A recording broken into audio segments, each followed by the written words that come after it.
Welcome to the Highlander CEDH podcast, a show where we talk about Tournament CEDH. Real quick, before we get started, a couple of announcements. My tournament, Highlander 3, is happening on September 26th at the Woodside Event Center in Broadview Heights, Ohio. It's a fun, competitive event where we celebrate the players by giving away booster packs. Each round hosts feature matches with random Swiss pods so they can win secret CEDH staples from Dude Luke. And we can always get great vendors, and we have a full cafeteria on site so you don't have to go anywhere to get your food. Last time we had 90 players, and this time I'm hoping we get over that 100 mark. I think we already have like 30-ish people signed up, which is super exciting, but let's keep the momentum going. Also, I'm going to be at the Pittsburgh 20K in this weekend in July, as well as the Columbus event later on in the month, both Excalibur. So if you see me there, come say hey. My conversation today is with Abhi Sharma, a Cincinnati player who's famous for his results with Tree Farm, Tymna Thrasios, or some people call it TNT, and as well as his role on the popular CEDH team Monolith. We talk about his 2026 season, his time on Monolith this year, and how he developed the Tree Farm archetype for TNT. And, his thoughts on the format in general. I think the first 20 minutes of this thing, we start talking about heuristic study like out of the gate. So it's super exciting. That's all the announcements for this episode. So without further ado, let's get into the show. Intro. Okay. I like to do the intro separate. So what's up, dude? Hey, dude, how's it going? Abhi, how's it going? It's going well, Nice afternoon day after the tournament. We're Yep. chilling. The day that the bans were supposed to happen and they didn't. Oh my God, candelabra might be affordable. Oh my God. Everybody Did you go buy your see? candelabras. It's banned in Legacy now. Yeah, so what does that mean? It's going to go I from don't know. $3,000 down to It's- 2.5? Probably not. It's not gonna move at all. I mean, 19-year-old ban? I don't know. Is I it don't reserve know. list? Yeah. Okay, so yeah, it's not going to move Yeah, that much. it's not moving. Yeah. That's still fun though. I mean, Yeah. yeah, I saw that and then basically a whole Oh, bunch of nothing burger, Speaking right? of bans, did you see that Hire put out a survey in like multiple discords about the heuristic study stuff? Already Did you filled take it it out. yet? Ooh, me too. Where are you? Where do What you do- sit? Let's just start this I thing don't know. fire. I don't know. I think if a card is in, I don't know. I think if it's in every single blue deck as a staple, and everyone in the United States that plays blue is trying to get as many copies of one particular card in play as fast as possible, there might be a problem. Yeah. Yeah. That being And- said, though, I don't know if like the rest of the world has the same issue. We know that Freedom Waffle is the one that made this like heuristic slop happen, and then Chase came around with Ragashai and made it better but worse, I guess, for the meta. Literally. Just gave But- another viable deck that is not Simic the same strategy. Well, you get Breach. What's better than 6 heuristic studies? 6 studies in a Breach. I don't know. Mhm. But like, I'm a little indifferent about it. I think it is something that can be played around. I think if people were a little less greedy, a little bit more responsible, you just don't let them resolve. Mm-hmm. Yeah, I think it's tough because it's convenient, right? Yes. Oh, we're going to talk about bans again in June. And Yeah. when this happens, everybody goes, oh man, what could the format look like if we got rid of the most annoying card is what I would call it. Because Yeah. I agree with you. Like, I filled out the survey and I was very in the middle, but I was more leaning towards the ban, which is tough for me because I reacted super negatively to the Mana Crypt Dockside ban? Dockside Jeweled Lotus ban. Really? Yeah, I didn't like it because I talked about this with Ian, I think. I was just getting comfortable in CDH as a tournament format, and the deck that I played was Blue Farm. So Yeah. all three of those cards were in the list. And so when they banned those cards, I had never been a part of like the Flash Hulk ban. I was between those two is Yeah. when I started playing. And so I got really upset. I was like, man, you're taking away my stuff. Like, I spent a bunch of money on these. But afterwards, I was like, okay, you can adapt to a meta and everything. And then I started thinking like, well, things go in and out of ban lists, in other formats, which is Ooh. You're hopeful that they might get unbanned. I don't know. I think it's interesting to do like a rotation almost. Like maybe Yeah. this year we go with Ristic out and Mana Crypt back in, and then next year we bring something off the ban list that's been on there for a long time and we bring Ristic back in. Like let's try some different cards that come in and out of the pool so that collectors don't freak out and local game stores don't lose a bunch of money because maybe they'll come back around. I don't know. What do you think about Yeah. something like that? I think that's pretty cool. I mean, before even jumping to bans, because like the whole point of CDH is, we're trying to do the most broken things Hmm. within the confines of the rules of the game of Commander. Right. So that's why I don't really love the idea of having like a separate ban list than regular Commander. Like CDH having its own ban list that's been talked about a lot, and I just don't think that's what the format is. I don't think that would be against the spirit of the format, in my opinion. Right. Instead of just jumping straight to bans, something interesting that we were talking about is like, what if we were to just make it like a legendary enchantment? Errata it, make Rhystic Study legendary, maybe even make it a world enchantment. I know that's not something that really gets done anymore, but how cool Yeah. would that be? There can only be one in play for you. I think that's And then interesting. that's, like it would be a good way to keep the board state in parity with everyone, and then it also tackles the issue of Smothering Tithe and Flash being an issue. Yeah. Because like I think Born Upon a Wind is a bigger problem than Rhystic Study is. It doesn't matter if you have 3 Rhystic Studies if you can't get Flash, right? True.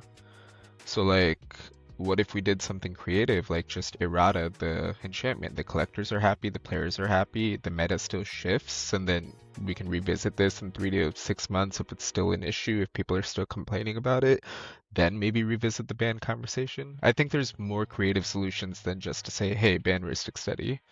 Yeah, I agree. I Uh, think there's a lot of nuance, and the only real reason I think a lot of us are pro Ristic ban, eh, are considering it and like are talking about it so much is because of the impact it has on tournament magic, which yeah. is we're all under a time limit and it's causing a lot of draws, which we do not So like. You know what I let me mean? ask you this. What impact does it have in Japan or Europe I don't know. Yeah, for tournament magic?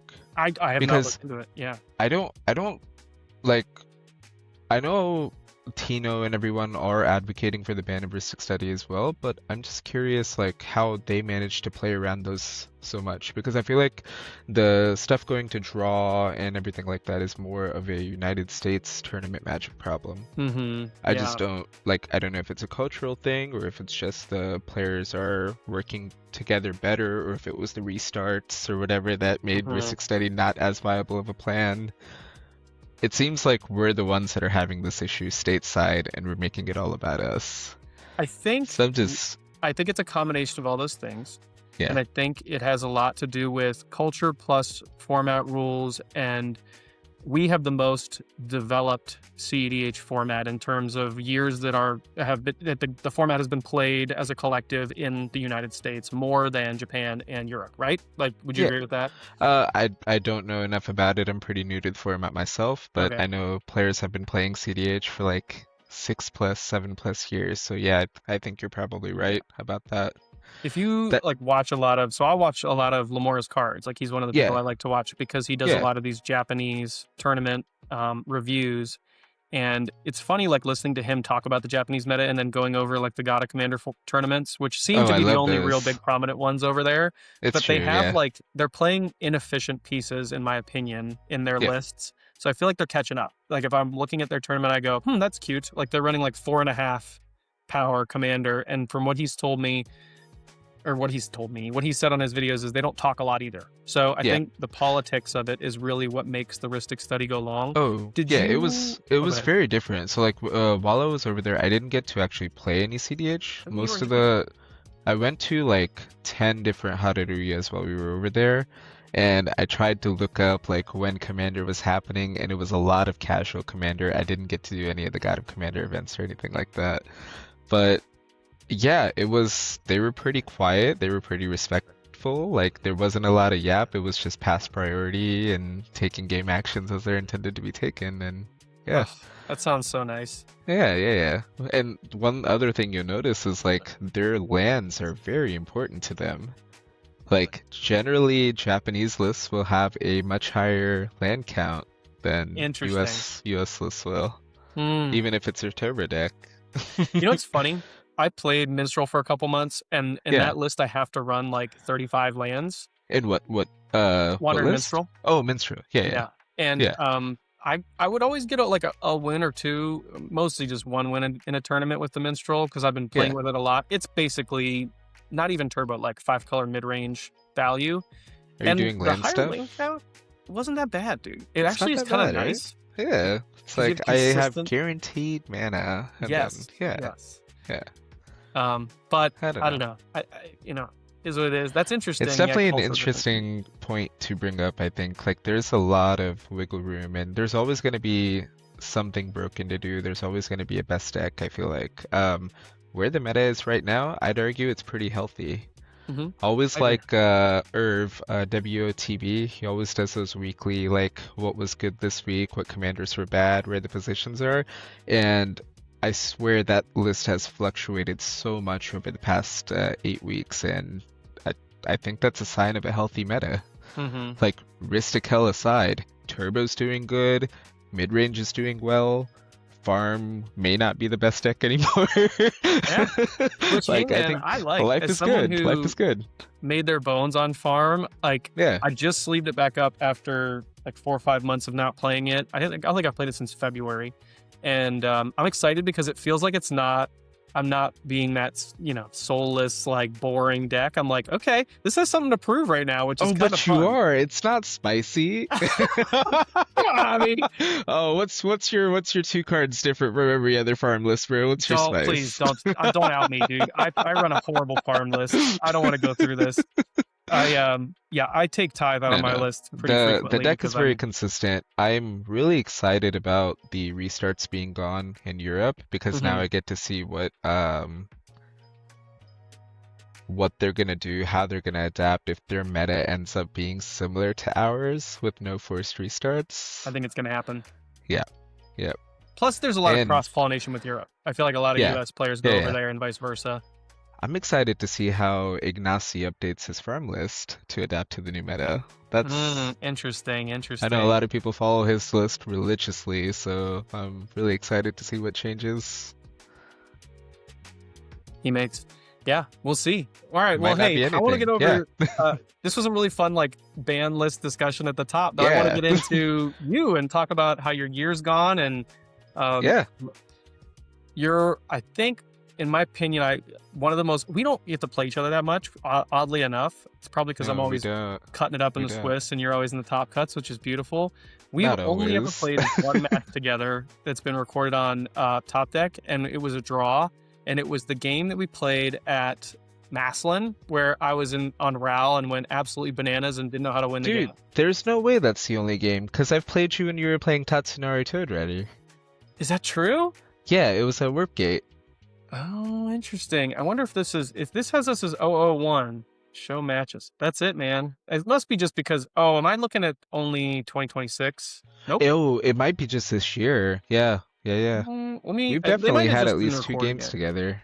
Let me share this and show. We'll go over your profile here and just talk about you as a player because I love doing a little player profile at Oh the god, top are you here, pulling so- up CDH stats? Oh no, it's not. Look at this. CDH Overall stats. win rate, beautiful. Look at that. 31, terrible. 42% conversion rate. You're a killer. But yeah, this is all I see is the Bling a Charity event, you and me, 001. But I know you've Oh, played wow. me. You were on Cody for a second. I remember playing you. I think that's the first game you and I ever played together. You were on Vociferous Codex. No, I've never played. It was Corvold. Corval. I was playing Corvold. Yeah. Because Corval. that was our Warpgate game. Is when Mm. you were playing Tatsunari, I was playing Corvold post bans. Oh my god. Yep. Because you had talked about how you worked on it with, I think, Comedian on the Yeah. list for a little while, and yeah. Tatsunari the Toad Rider. By the way, Yes. Tatsunari got a win at Fishbowl this weekend. shit. So what's up? Are you reaching out? This is it. Oh no, This is it. they were pinging me. We have a Tatsunari Discord, okay? Oh, actually, Oh, for real. that's fire. It's active? I made it as a joke, but there's like 25 people in there. Oh, yeah, it's your Discord too? Yeah. Oh, that's awesome. Yeah, man. I take Cope to a new level. That's what I do. But okay, so Yeah. let's talk about you as a player because I think this is really fun. I like doing player profiles, and I think you're somebody who I love to play against and to watch play. And you asked me before this, you were like, I think I mentioned you have like a unique political play style. And I Yeah. think I look at players like, I'll name some prominent players in our meta that play in top tournaments. so you have guys like Kevin and Isaac and like Will, the Blue Farm Willie. They're very Yeah. like talkative, right? They like yucking it up and keeping the game pace of the game going and commanding the game. But I think about you as someone who more goes with the flow of a game and doesn't need to necessarily dictate the pace. And you like to kind of immerse yourself in the game and just kind of be there and watch everybody. Almost like Andy Beach, I would say, is more your style, where you're not necessarily the aggressor in the game. You're more the I don't say facilitator because you do talk. I do hear you talk, but really only when you're asked opinions and things like that. Would you agree with that? Like in sense of like how you play? I would say so for sure. Like Isaac, Andy, and Matthew Sweeney are like the three players that I've lost so many games against them with like practice matches and stuff like that.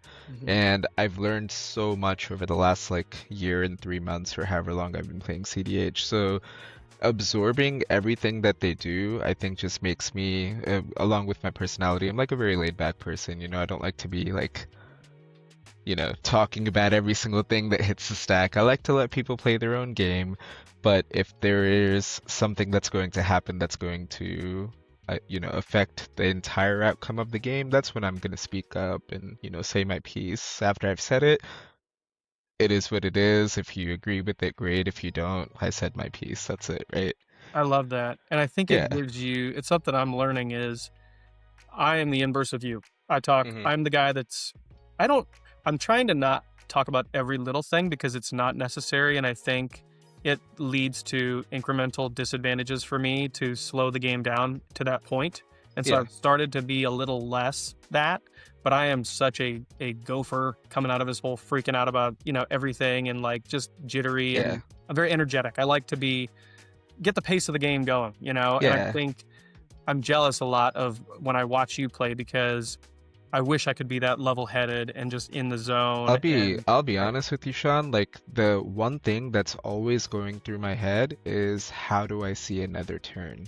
So mhm. every game action that happens, I look at it, okay, what kills me here? How do we lose? What's the way we can navigate out of this, whatever the situation is? All I try to do is maximize the percentage chance of me seeing another untap, me being able to put another win attempt on the stack, being able to play Magic as long as I can. So like I think that's like the core principle of my politics that my political style, my gameplay is just how do I see another turn? And do you think that comes naturally from the type of deck that you play, that you've Uh, really capitalized on? it could be. I mean, I started playing this format on a very turbo deck. Like when I first started playing CDH, it was literally like my first tournament was like a month after the bans. So Mm. my only experience with CDH, I got to play with the unbanned stuff for 2 weeks for a local league at a store. I rolled Corvold from a dice. That's how I got on that deck. That's Yeah, we hilarious. had we had a store league. Like you pick your champion, you roll a dice, and it's like $20 to roll the dice, and you pick that champion for the duration of the league. If you Cool. don't like the commander that you got, right, you can pay like another $5, roll again, do the thing. So I got Corvold. I was looking at Najila, ended up rolling Corvold, and then just fell in love with that stupid dragon. So completely deproxied it, played it for 2 weeks in the league, got really good. It was like right after MH3, Chthonian Nightmare was there, Dockside was amazing. The turn 2 turbo game plan was just freaking awesome. Left for vacation to Europe for 2 weeks, came back, the entire deck was dead. World is on fire. Oh my god. Entire deck just died overnight. I was like, Oh. what the hell? What are bans? Like, there's. I was like, I thought everything was like legal in this format. You What are come back like bans? Childish Gambino in that meme where he comes back in with the pizza and everybody's like on fire. Like, what happened to my turn? Yeah, yeah, and this is when I was like, I used to watch like a lot of Lamora's cards around this time, and then I discovered the Corville Discord and stuff like that, and the world was on fire. Everyone's like, oh yeah, this deck's dead. No dockside, nothing. Oh, Yeah. dude, it was brutal because So that yeah, I was was between Turbo Farm and Rockside at that time, and I was cleaning up I Oh mean, my it was so goodness. unfair because that was right after Born Upon the Wind and then Valley Floodcaller came out in Bloomburrow. And you're Yeah. like, oh my God, I have so much free mana. I have 2 flash enablers in this Grixis deck. I mean, I was winning like turns 1 and 2. Oh my Like it was gosh. nothing. It was so fun, dude, because you're like, how many Yeah. rocks do I have? You know? Yeah. And then they took basically, really, it was just Mana Crypt and Dockside that killed the Rog side deck for me. And just, it didn't kill it because people are still so successful. It was just such an unfair advantage at the time. And Yeah. people, I mean, even I was getting nauseous about how fast games were ending. Yeah. But I do think that's interesting to hear from a Corval perspective because I know that deck lived and died by Dockside I Distortionist. I've been told that that was the best Dockside deck in the format as far as abusing it. I don't know if this is true or not. You've played it longer than me, but Sisay's dope. Blue Farm abused the crack a crap out treasure, of draw a card seems pretty good. Yeah. Kill the goblin on Corvold cast, reanimate it, do it again. Yeah. Every treasure you make is another card draw. I don't know. That is pretty sick. Manual Storm was pretty fun. Yeah. It's not fair because I feel like Corvold's a deck I would have jammed pretty hard, but I just never got into it. I went from Najeela to Sisay to farm and then stayed on farm for a long time. Played in the fair Grixis enough. world. Okay. But I do want to get back to this. So you where were we at? We were at talking about political style. Political style, And yes. whether my deck of choice affects the way that I play, and I don't think it does. I think I'm just a very calculated person, I like to say. I like to think of everything that can go wrong and plan for that. And then whenever there's I don't know, you just kind of figure out when your windows are. I go by vibes a lot. If something feels right, it feels right, you know? I think that's really cool in a social game. I think vibes is like a viable strategy. Yeah. I don't know. Yeah. You know what I mean? Yeah. You can always talk to the table too. There's always tells from every player, whether this is a window, whether this is an opportunity, you know. And you can always just be direct, ask them hey, I'm thinking of doing this. What are your thoughts on this? You know? Hey, if I jam here, is there a reason I shouldn't? And a lot of times somebody will, twitch or look at their hand and then usually gives you a sign. You don't do that. Sure, man. Yeah, go for it. Find out. You're just like, ugh. That's so funny, man. What's my tell? Yeah. Do I have a tell? You don't play it. You don't play enough. Sometimes. I watch a lot of your games for sure. You get a nervous face on you, and then you start pushing for game actions. When you've got something you really want to do, I've noticed that you start to pick the pace up of the game and really start pushing game actions from people because you're trying to get to your shit as soon as you can. Yeah. I think I realized how I stop other people from winning is I slow the game down and I dissect it and I use other people's hands like any good player does. You try and use the total resources of the table, have other people deal with problems first, and then if you have to address things, you do. And I when I'm trying to win, try to limit that possibility as much as I can without being rude, which is a line. You like to change tempo on people and then they don't know how to react because they're like, oh shit, what's going on? This was the chill guy in the pod and now it's holy shit, Ian Loesch does the exact same thing. Does he? Do you guys play a lot together? We don't. You and Ian? Okay. I did. I probably learned it from him because I learned how to play at a higher level, I would guess. I would say from playing him and Kirkland a lot. Okay. Which I've never played against Kirk. I've only heard about him from Ian. Brother, yeah. It's an experience. But Ian and I think we played 3 tournament games together now, and I always love watching him because he's just super chill, just all aloof, and you think this guy he's not paying attention, and then out of nowhere, dude just snaps and he's like, oh yeah, no, I didn't pass on that. That's not what's going on. Yeah, dude, he's so good. He's so good. Yeah, that's so funny. I'm constantly trying to work on myself and make myself a better player, and by that I mean not win percentage, but experience in game better player. In the sense that I have a lot of bad habits that I'm trying to get rid of, and I think a lot of that has to do with emotional regulation and realizing what's the goal of this tournament. Is it for me to win at all costs, or is it for me to win and everybody have a good time? And that has become my main goal. Part of starting this podcast and doing all this stuff is me trying to be have a healthier relationship with my hobby. You know what I mean? With your habit? With my habits. Habits, you know what I'm saying? You know what I'm saying? No, for sure. And so a part of that is trying to not be a dickhead in games because Yeah. I do that Do sometimes. you, would you say you have, like, are you still having fun while playing? I had a period where I would say over the holidays, I really started like locking in and trying to win at all costs. I would Yeah. say like I was in that mode of like, I'm going to get to the Top Tech Championship. And I had a string of really good tournaments results wise, but I did not have fun in them. And you and Yeah. I maybe played in the final. No, I don't think it was you. It was me, Kevin, Kyle, and someone else at Maslin, and I just did not have fun in the game. And I was just kind of like, I don't know if it was burnout or if I just, as a person, I don't like pushing myself that way. I'd rather have fun and enjoy the experience Mhm. than be a win at all costs kind of person. And I Yeah. think I was becoming kind of like you're saying, The the guy win it that's pushing the all. actions and like being rude Yeah. and pushy and stuff like that. And so after like February, March, I was like, I'm going to flip the script. I'm going to come off farm for a little bit. I'm going to play decks that are silly and kooky and fun. And I'm going to learn how to enjoy the format a little bit more. And my win rate's going to suffer, but that's totally fine because I'm going to have more fun. Does that Yeah. make sense? Yeah, for sure.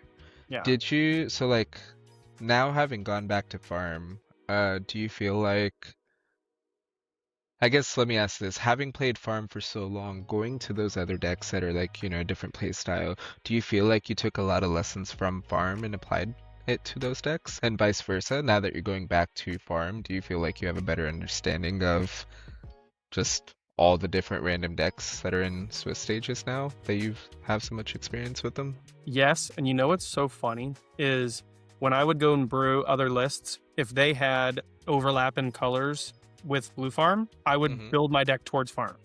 And I had to break that habit weirdly enough, Oh, interesting.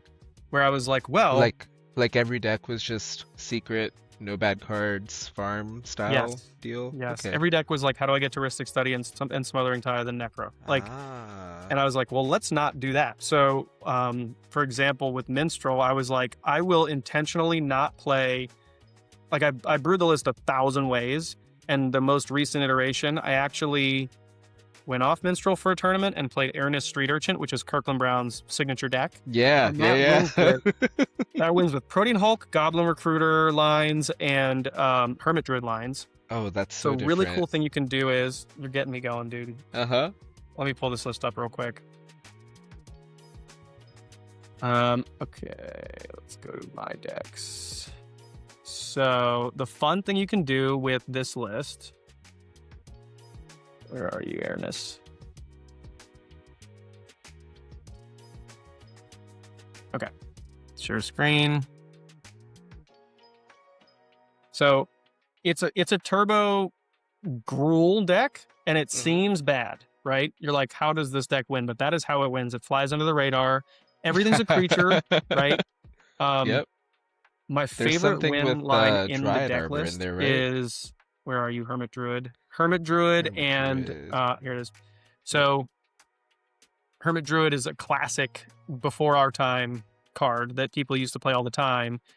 In this list, you turbo out Druid with either Sneak Attack or just like a creature tutor onto the board, and Sneak Attack would give it haste, so all you need is another green. You exile your entire library because you don't run basic lands, and then you turn the earth to put your breach on top. So you can do this if you can get Hermit Druid in play in either your upkeep or the previous turn's end step.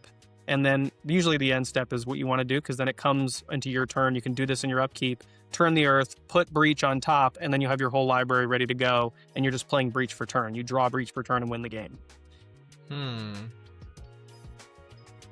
That's interesting. You know what this deck makes me think of? What? Shang-Chi. Ooh, yo, it's in now. It's in now. Oh, is it now? I was like, how does that make it a turn faster? Can you do it all in the same turn? I guess you still have to draw the card somehow. Yeah, But Hermit I'm Druid sure is Manamorphose or something is in the deck, right? it's interesting. Yeah, I don't know. I'm gonna definitely try and get Kirkland on to give this whole thing its just due, because I am gonna butcher it, and I drew every game I played this on. Even though I had wins locked up, I just was an idiot and played it 5 times before I brought it to Warpgate and was just like, I know I win here, and then I was like, but I'm sure I'm sequencing things. Like, and the people are like, "How do you win?" I'm like, "I don't know." I Like, don't know. Let's figure it out together. yeah, yeah. Let's waste the time on the clock, and Sean can play Oh solitaire. man. But like playing the Hermit Druid line, it was a way for me to break away from the blue farm deck strategy. Even though Breach is in Yeah. the list, it's really a tertiary combo. Like most of the time, you're trying to Hulk, set up your Conspicuous Snoop lines, and kill the table with Kiki-Jiki combos. Kiki-jiki stuff. Yeah. Yes, Yeah. yes. That's cool. So that's fun. I actually adapted this into Minstrel, and I had like a Hermit Druid line in Wandering Minstrel because of the land synergies that you can do with that, and you can do things with like shifting woodland that are really interesting, and Yeah. the ability to sneak attack a Lumra into play without having to pay its actual costs lets you start Oh. combo for 1 red.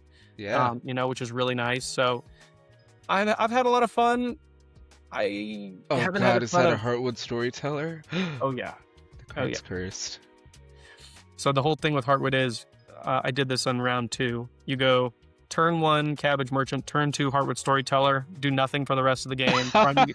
Literally, just try and get a sneak attack in so you can win after the last silence goes on the stack, and that is your whole plan. That's kind of hey, you have a way to break parity. That's what matters, right? Yeah, it's That's so silly, awesome. but we're back to talking about Bruin and stuff like that. So that is the intro, I would say. And I haven't played a tournament with Farm yet. I literally just sleeved it up, and I'm going to play it in the big tournaments in July. Okay. But I'm glad I took the time off because it allowed me to be silly and have fun and focus more on the experience of the game. And I'm hoping I can take that back into my future games and just make sure that I'm winning purely on skill and not on me being bullish in a game, you know what I mean? And not allowing people the chance to respond or act on things. Yeah, for sure. No, I totally get that, man. Like the whole burnout thing, like I get, and I think I'm on the biggest cold streak I've ever been on, and I just didn't know how to deal with that. Like if you look at my 2025 stats, compare them to my 2026 stats, it's abysmal. Like it Yeah. is bad. But yeah, man, like I think there was just a very high like pressure to perform, and just being stubborn and not adapting to the meta, not trying new things, not changing, or changing too much sometimes. It would be to the point where after every event, sometimes even after every game, I would just make changes to my deck list, like 5-6 cards at a time. Oh wow. And just like, yeah, just trying everything to see like what feels good, what feels bad, and I was just not being consistent whatsoever. Yeah. That's tough. So yeah, like it happens. I think everyone who's played this format for a while knows that, you know, cold streaks happen, and it was a first for me because I went from like, you know, top cutting every other event I played to going like 3, 4, 5 events in a row where I didn't get a top cut, and I'm just like, what the fuck? I'm washed. I was never good anyway, but like maybe just lucky, you know, I don't know. So like, I don't know. It really does take a toll on your mental, and it can, you know, put you in a place where you're like, you know, why am I even playing this? Am I even having fun? Like, what are we doing here, right? Yeah. I think it's tough because it's such a high variance game that, like, when you think about it, at a baseline, everybody's got 25% chance. But really, that's not even the case. Like, no, it's not, because if you're not seed order matters quite a bit, right? So yeah, and personalities, like there's always that random first tournament person that's gonna force of will your freaking mana rock, and you're like, cool, I'm out of this game. And in any top pod, this would not have happened. But you know, like, it just is what it is, and you can low roll like that. Yeah, you can for sure. But honestly, man, like a lot of the games we've been playing, so like my local practice group is usually like Matthew Swaney, Ben Ball, Noah Festenstein. Every game we play, it basically gets treated as a top 16, where everyone's always making the correct choices and stuff like that, you know? You just come to expect a certain type of play. Even when we do Monolith practices, we just do as if they were top 16 games, because the expectation is that, you know, you're good enough to get out of Swiss. What you need practice in is, you know, top cuts and stuff like that. I would argue that like my Swiss performance has suffered greatly because most of my games are top 16 style games. Interesting. Yeah. So like dealing with people that are not going to always make the optimal decision, or maybe like not know what the meta is or what a deck does, Hmm. navigating that, I feel like over the last three events, that's what I've been working on myself, is getting better at figuring out who the new players are, introducing, being upfront about what my deck does, how I win, what lines I can win with, uh, basically trying to like, ease the tension at the table so Hmm. that way they're not, I guess, throwing the game, if you Yeah. would, for lack of a better term, right? How Yeah. can we keep playing Magic? Are we actually dead? Is this the right interaction point? Doing stuff like that. Hmm. So it's just like rewiring your brain. No, this isn't a top 16 game. Majority of your games are not going to be a top 16 game unless you're playing a warp gate at the locals. Literally. Dude, every freaking pod, I'm like, okay, so round one is with Big Uh-huh. E, round two is with Isaac, round three is with Sweeney. I'm like, can we stop? Can I just Yeah, have like yeah, yeah, yeah. one You know. normal game? Yeah, dude, this the Eldritch Bastion event this weekend, We're gonna talk. You want to get literally, into it? uh, it felt like an NB. Oh my god. I think more than half the field was top 100 players. Uh, Yeah. insane. Let's pull it Awesome up. event. Yeah, let's pull it up. If you don't mind, I would love to do a round by round for you if you remember. Oh, yeah, the- yeah, for sure. Oof. It was a good event. I had a good time. I heard it was great. Yeah, I talked with I was texting Kyle about it and everything and a couple other guys. Yeah, So round one, where are you at? I'm in pod 4 with Kevin. Oh my gosh. Speaking of that, Yeah, Lindsay. yeah. Michael Bolin, he's actually someone I met.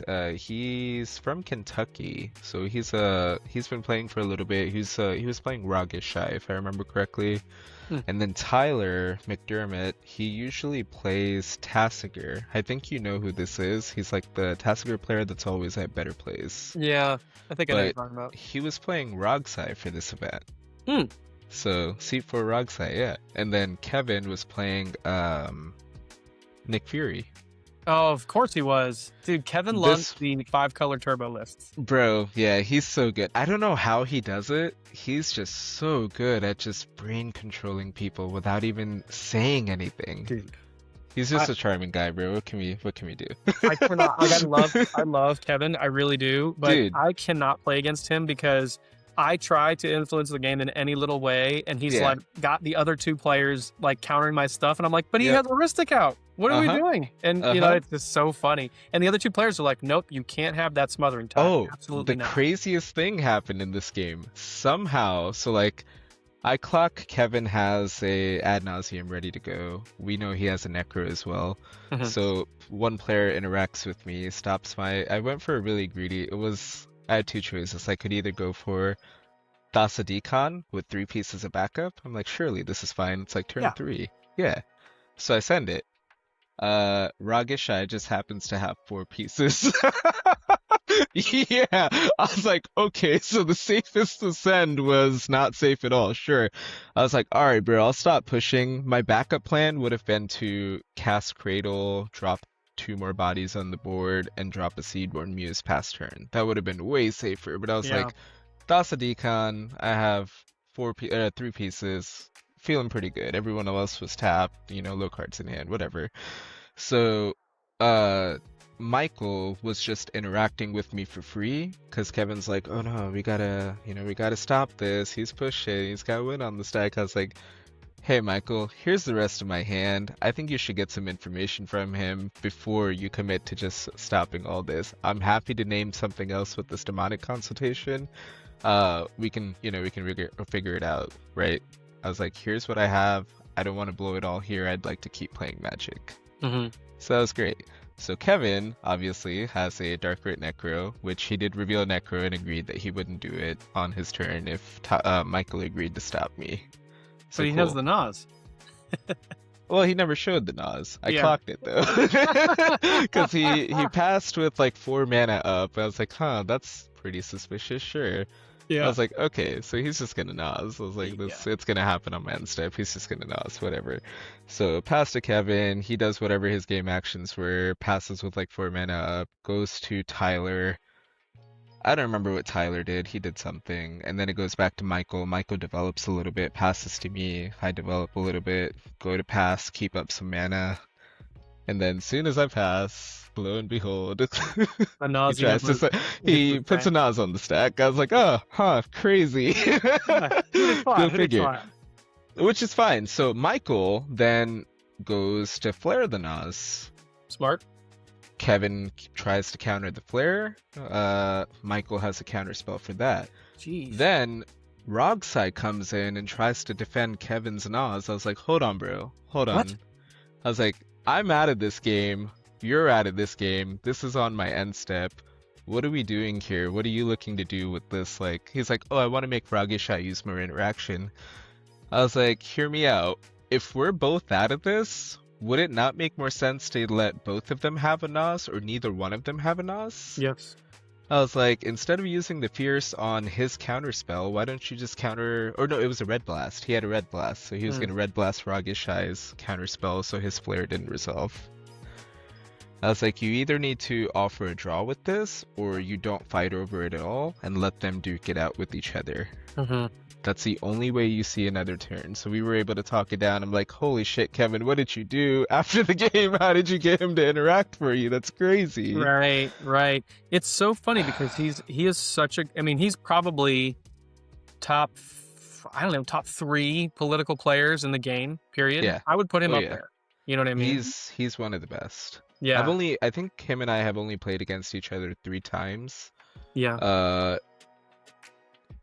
I think I've lost to him twice and then tied with him once. So I got him once at a warp gate at the Invitational last year, and it was only because, and we're blowing up Kevin's spot, but whatever. I don't care. He's gonna enjoy the conversation. I think he'll tell me all the time. He's like, I hate silences. Silences should be banned, and that's because he put a Nas on the stack, and I was playing Turbo Farm, and I just was like, I know Kevin has it, and I'm gonna wait. These other 2 players were blown out. I think it was turn 3. And he was in seat 2 and I was in seat 4. So he went for it. He was on Rogsai at the time, post-ban, all that stuff. This was last October. Yep. And I was just like, I know he has it, and I know he's going down to like 1 card to play this Nas. So he played the Nas, and I just hit him with the Worms chant, and he was like, are you kidding me? Like, you know, I could tell he was like, the one thing that will stop me right now is an Worms chant. And then on my turn, I just, put it down. And that's the one time I've gotten him. And so I've kind of learned, like, he's a really good turbo player, and he will talk the table up. So if you can't go underneath him, you really need to just wait and let the table deal with him almost, and make sure you have at least 2 pieces for him. Otherwise, you're going to lose that game. And this my is favorite, like, Kevin statement is pre-game, where he's like, "Oh, so we're all playing a mid-range game, right?" Dude. Every time without fail, he's like, "Yeah, I want to keep a slow mid-range hand." As soon as he says that, you know, bro is sending it turn 2, like every single time. It does not fail. Isn't it funny how the good players the best players will start the game before mulligans? Oh yeah, absolutely. As soon as you sit down, we are now playing a game before we even touch cards. And normal players will just be like, "How was your weekend?" You know, but you are going, "How was your weekend?" and tell me what kind of deck you're playing. You know what I mean? Yeah, absolutely. No, that's interesting you say that, because like that's what I've noticed, like Freedom Waffle and everybody do as well. Like they'll sit down if there is a new player at the pod, like, hey, does everyone know how Atali works? Does everyone know how this deck works? Whatever. And if someone's unfamiliar with it, they'll go in depth and explain it to them. So I think that's a good skill set to have. It builds rapport with the table, and then politicking goes a long way when you're trying to be the helpful guy, right? Mm-hmm. So. Did you watch the finals of this weekend? Yes, I did. We had it on in the background while we were playing, but yeah, that was awesome. Evan did that exact move, and he got a guy in his I think it was in the finals. He got someone to like interact for him, and I was like, "How was he doing?" It was semis. It was Phoebe swinging in on Joe to get Joe to block with Vial Smasher. Yeah. I was like, "What is happening right now? How are you helping this guy die?" Because if Joe passes, then he dies to his Mana Vault trigger, or he dies to the Wanchitong. Yep.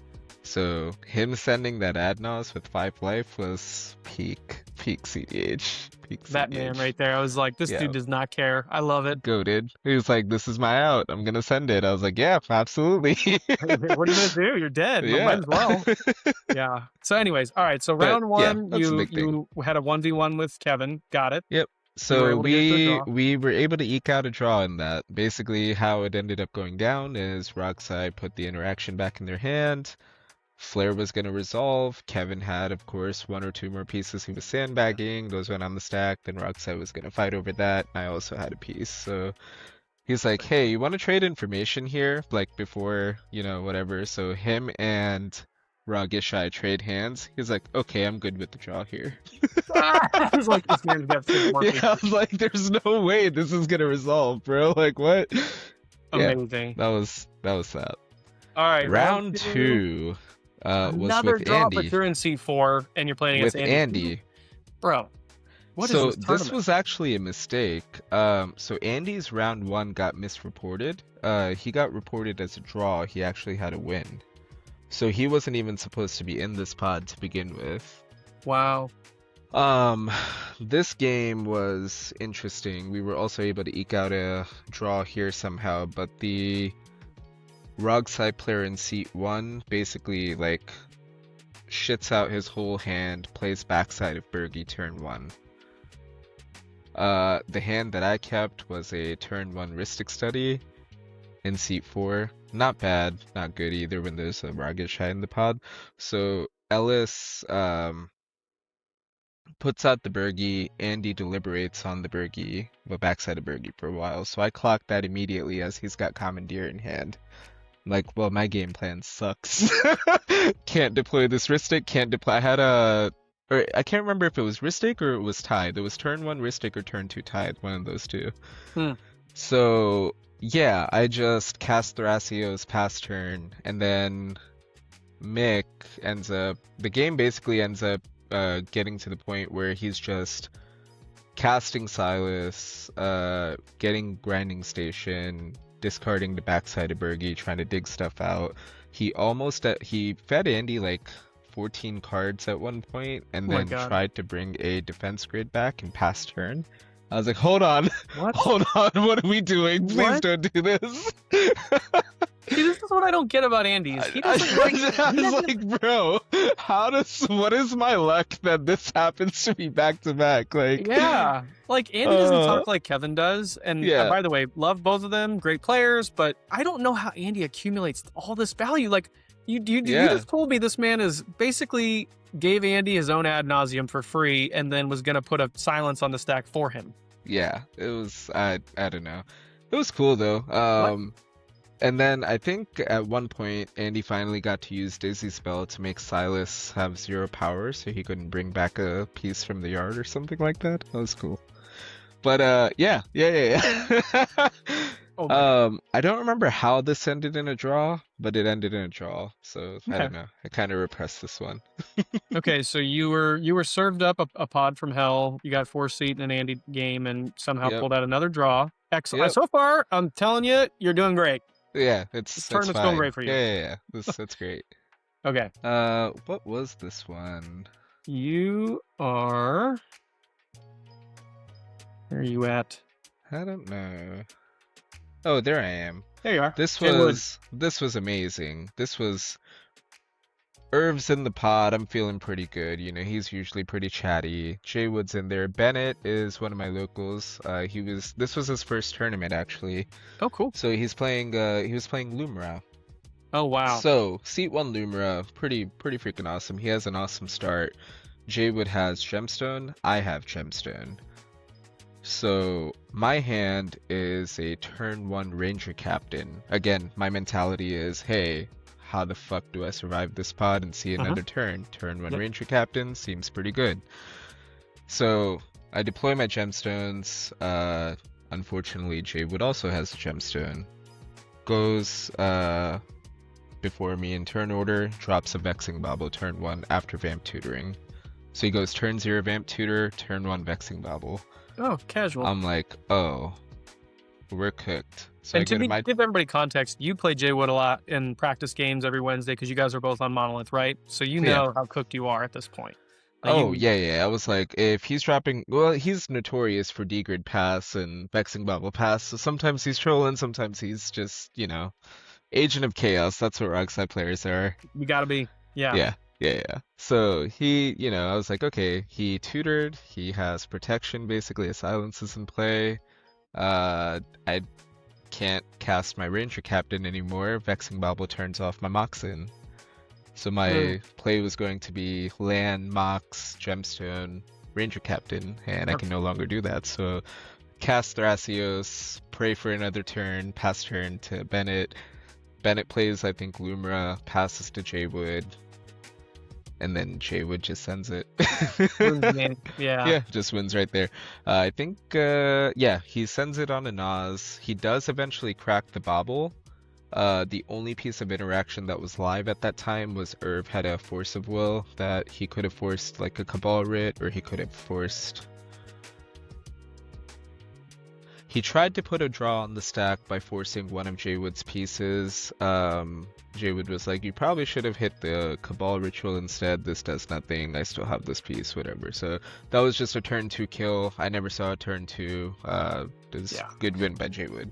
This is like a really good example of you can be the best player in the world, but if you get seated in seat 4 in this pod, there's very little things you can do. Yeah. If I had a mental misstep, that probably would have been the only out, and then pray that Herb just has a Force of Will. Mhm. I thought that I would at least be able to go turn 1 Ranger Captain. If he doesn't have Gemstone, I think I'm pretty safe to do the turn 1 Ranger Captain, but Yeah. that's just how it be sometimes. So Them's the breaks. whatever. Yeah. Yep.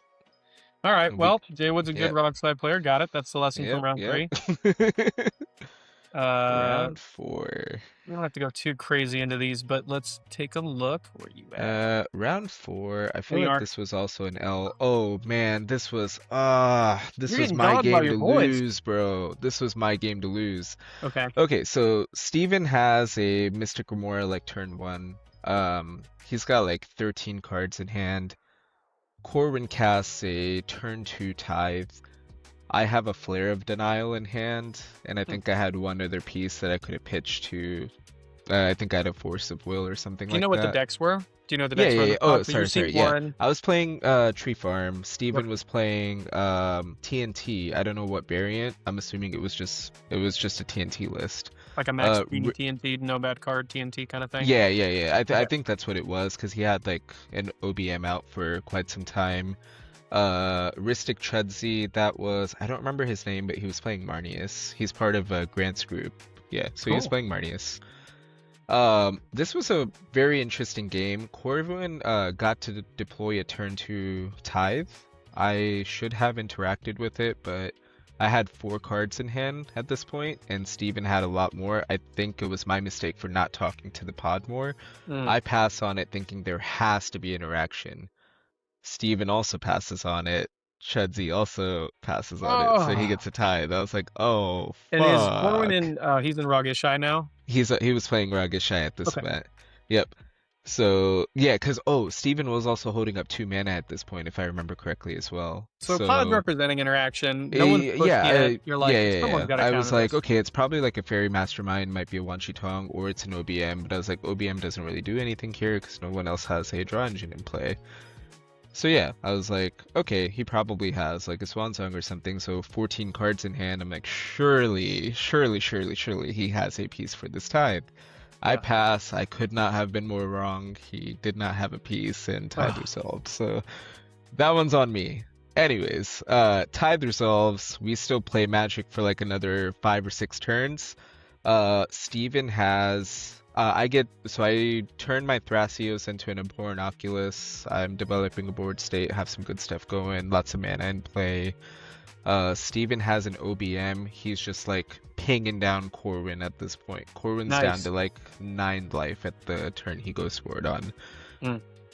Corwin goes, or sorry, right before Corwin goes, the Ristic Chudzi player, out of nowhere, just on his turn, tries to Swords to Plowshare Steven's Ranger Captain. And Steven's like, why are you doing this? We're going into Corvin's turn. He's got a tithe, he's got a Ristic, he's gonna push. He's at 9 life. We have to Right. kill him. What are you doing? Yeah. So Steven's about to crack the Ranger Captain. I was like, hold on, Steven, don't crack that Ranger Captain. He literally, I read what Marnius was trying to do from a mile away. Literally, if I'm not in this pod, we lose to Marnius right there. So he had Stride Hanger Automaton in play already. Okay. He wanted Steven to crack the Ranger Captain because he was going to win with the creature combo. Worn Soul Trader Stride Hanger Automaton just wins the game from that position. Can you lock it up? Like, how does that actually work? So Yep, Marnius... so the way Marnius reads is whenever a token enters the battlefield under your control, you draw a card, right? So Worn Soul Trader, Marneus, Neus. Marnius Calgar. Click here to search again without legality restrictions. Yeah, that's right, dummy. Yep. There he is. Okay, so Calgar is, double strike, 5 mana. But by this time you said you guys were in 10 turns into this game, so he's no. He didn't have mana to cast Marnius, but with the Worn Soul Trader Stride Hanger Automaton combo, it's the same as Worn Chatterfang. Okay. You crack a Thopter, make a treasure, make another Thopter. Okay. Infinite mana. And it basically infinite mana for however much life you have. So he's gonna Ranger Captain crack. It's all creature combo from there. He gets to make 5 mana, cast Marnius, draw 30 something cards. I'm sure he'll hit something to drain us out. So the 5D chess move is he's He's trying to get Steven to crack this Ranger Captain. I was like, nah, don't crack it, bro. Let it get exiled. He's trying to win. I was like, I don't know why he's throwing right now. He could have forced a draw with this instead, but he's already put it on the stack. Triggers have already happened. So Steven doesn't crack it, lets it get sword, gains 3 life. And then he goes, oh, well shit. Okay. Yeah, now you lose. And then he was like, afterwards, he's like, I was like, bro, that's never gonna work. I literally have this Force of Vigor in my hand that you know is there. Like, your Stride Hanger is gonna die before any of that even happens. Yeah. It's not a window. I was like, you should have forced a draw there. Whatever. Yeah, so that happens. He passes turn. It goes to Corwin's turn. This was a masterclass by Corwin. Super calculated. 9 life, right? 9 life. He's taken triple Bowmaster pings anytime like a spell goes on the stack, essentially. Molten Disaster in upkeep. Split second. Blows the board up. Or no, it wasn't split second. It was... Was it Molten Disaster? It was Molten Disaster. Oh, Yeah, he had a Valley Flood Floodcaller. He had a Valley Floodcaller at this time. So he went Molten Disaster for 5 in upkeep. Oh, Whoa. this is why we love podcasting. So yeah, We're, Molten Disaster. X there we equals 5, because Corbin has like basically infinite mana at this point. He's had a tithe since like turn 2. Yeah, so just real quick, Molten Disaster is red, and X. It's a sorcery, but he had a Valley Floodcaller out, so he did an upkeep. It says kicker red. If Molten Disaster was kicked, it has split second, so I'm assuming he kicked it. And then it says Molten Disaster deals X damage to each creature without flying and each player. Dude, this card is disgusting. Disgusting. Blows up Bowmasters, calculates it to where there would only be enough triggers to take him down to 1 life. Because he's also going to take 5 damage from this, plus 3 Bowmaster pings, takes him down to 1 life. Blows up Bowmasters. I flip over, so I have a face down High Fate Trickster, and a Flare of Denial and a Force of Will in hand. I flip over the High Fate Trickster because it has it has flying. So I was like, okay, I'll still have instant speed. It doesn't die. I have Derevi in play, I have High Fate Trickster, and I had 1 other flyer, so my board's like still safe. I can interact. It's fine. Molten Disaster happens. Everything dies. We can't kill him anymore. He just has grip. And the next action he takes is Steal Enchantment on the Marnius player's Ristic Steady. Ooh. I was like, fuck. Okay, that happens. He then puts a Clever Impersonator on the stack. And I read that as him just trying to win with Fairy Mastermind loop here. So I Odawara his Smothering Tithe back to his hand. he just clones a Ristic Study because there's nothing else he can do at that point. Uh, then he puts another spell on the stack. I have one more piece of interaction left because I know he's about to win the game, so I use my last piece there. Basically, it draws him 3 cards. He's got everything he needs at this point, enough mana, everything, and then he just kills us. But the fact that he calculated so carefully and killed us with 1 life, I'm like, motherfucker. Hey, dude, that's the next level. That's the next level play. Corwin's a savage. Like, I can't even be mad about it because this is my fault that the game even got to the point that it did, because none of this happens if I just interact with Tithe and everything's good. I mean, that is what I'm learning about that deck is you want to, I mean, I don't know, I would love to get your opinion on this, but I think in Ragishai, if you can deal with the early advantage engines in that deck, they need a lot of momentum a lot of the time to actually close out the game. What I'm seeing is like, if they can't get that way and you can kind of stumble them in the early game and then they have to spend turns 3 and 4 getting the value engines back into play, the game's either going to draw or you can kind of sneak by them, right? Yeah, Ragishai, it needs a high resource game. We like Ragishai wants players to put their win attempts on the stack. They want you to take game actions. They want you to feed their engines. Whenever I play this in my practice pods with my local group, I cannot resolve any advantage engine unless I have 2 to 3 pieces of backup, because they just immediately take me out of the game and it turns into 3v1 very quickly. But yeah, it's a good deck, and yes, you should counter their Ristic. Yes, you should counter their Tithe, and probably maybe consider not playing your own. If you sit down, it's almost like an inverse of Rogsai, where you're like, well, the lesson is the same. You keep the interaction piece in the early game, but you're just Rogsai is trying to resolve the Necro and the Ad Nauseam, and Ragishai is trying to resolve the Ristic Study and the Smothering Tithe. And sometimes they just have a bunch of mana and nothing to do with it, but they get the 1 piece and it's just all over from there. Yeah. So, all right. So Corwin got you, and so we're going there. Basically, when did the rounds end for day 1? Was it round 5? We played all 6. All 6 on day 1. Yeah, all 6 in one day. Round 5 was, I won this one. I think it was like a survival of the fittest cabbage merchant through a damping sphere. Not really much to talk about. Seat 1 was Atali, Seat 2 was me, Seat 3 was Tivit, Seat 4 was another TNT player. Okay.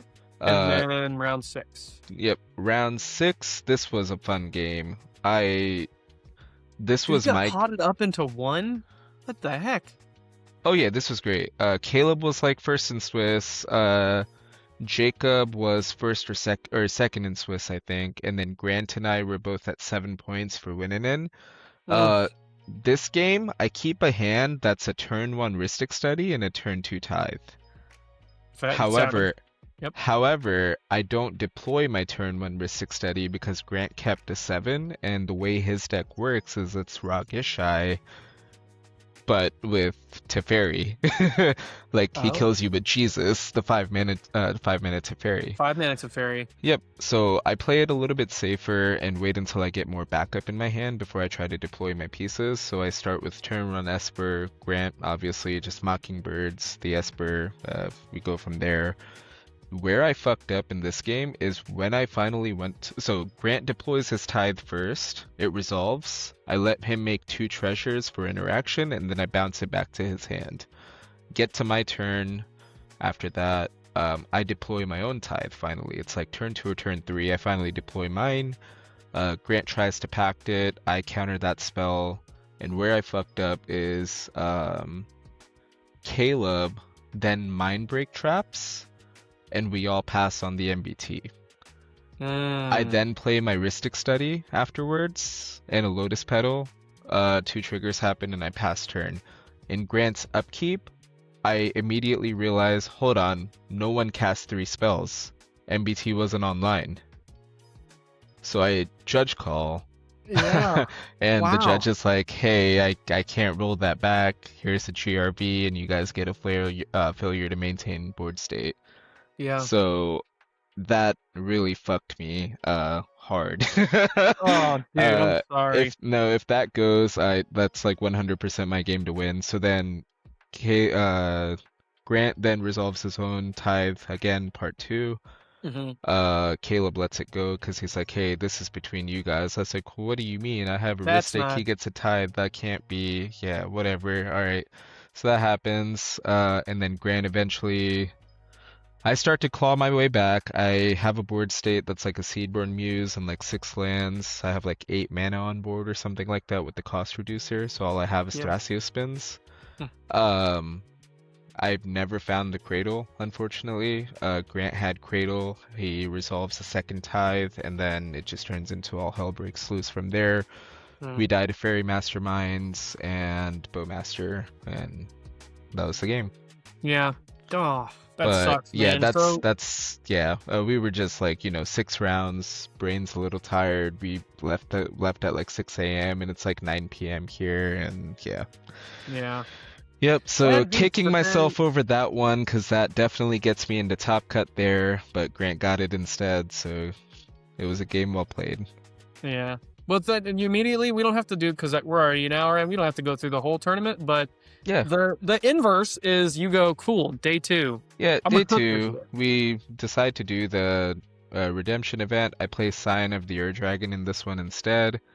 Won the first game with the mid-range game plan. I'm forced to draw in the second game with the turbo game plan. Just turn 2 Necro push. And then round 3, I was able to win with the really cool. Sebastian was playing Kalia. Seat 1 was playing Zerda. So I feel like it wasn't, I don't know. I was the only 2 turbo decks. I'm the only one with interaction. Sebastian resolves a 1 ring, and he plays that Demon Lord that says whenever a permanent an opponent controls is put into the graveyard, you draw a card. Uh, Yeah, it's whatever the Demon Lord is that's on the Demonic Tutor, one of Liliana's demons. I don't remember his name. It's a snake-looking dude. I Ko don't Ko know. I should know Kofed or this. something. I think it's Kofed is what it is. It's a Yeah, 6-drop something. black demon, whatever. Okay. So yeah, so I go to my turn. I have an ancient copper dragon in play. I swing out, make some mana. I get like 15 treasures. So I have to figure out a way to kill Sebastian through 1 ring protection because Oh, Zerda's dead at this point. Um, Basically, I do a really cool line where I get Corvold. I turn Scion into Corvold, start digging, resolve a Stormkiln Artist as well, all on the stack with the second activation. Eventually, I make 69 treasures from Stormkiln Artist and Prismari. excellent. Snap back with 4 copies, target both of his children of Koilos, because he saw and have children of Koilos. So every time he's drawing a card, he's losing a life, but then he cracks the Koilos and gains all that life back, right? Mm-hmm. So bounce both of those, and then crack all 69 treasures, and then kill him with him drawing his deck. Yep. Nice. Very So that cool. was cool. So yeah, 2-0-1, and then we just ended up splitting top 4, and we gave the win to Black Magic. So Nice. Cool, man. So redemption. yeah, Literal redemption. You redeemed. got it. Yeah. You know what? Tree Yeah, farm didn't work out. I'm gonna kill you guys with dragons. Tree Farm was working out so great. I just punted 2 games, and it happens. Oh, that's tough, man. All right, well, let's shift a little bit. So Yeah, that was a great walkthrough of how you can do everything right, and then it's just a couple little mistakes here and there, shit or you're just playing happens. against weird games where GRVs happen, and you're Yep. like, and that can kind of mess with you mentally too, It right? does, it Like, does. I think like after I lost to Jaywood, I was like in a kind of a shitty mental at that point because I was like, mm, damn, okay, there was really nothing I could do. And then I was really kicking myself over the Corbin game because there was something I could do there and I just didn't interact when I was supposed to interact, and that's what led to ultimately me losing the game. mm, So yeah, it catches up. So yeah, it's tough, man. If I get in yeah, those states, I have to like. I feel like I should do this thing where I leave the tournament. If you like end the yeah, game it's early yeah, and yep. you're in that weird mental state, I almost think I'm gonna try this. The next time this situation comes up, I'm just gonna like go get in my car, drive around for 5 minutes, maybe go to a convenience store if I have time, and Yeah, go like take a just break, separate myself fresh from the air. experience. Yep. Just go take a couple deep breaths. It's a new game. Whatever happened, happened. That's behind you. Move on. It's a new game.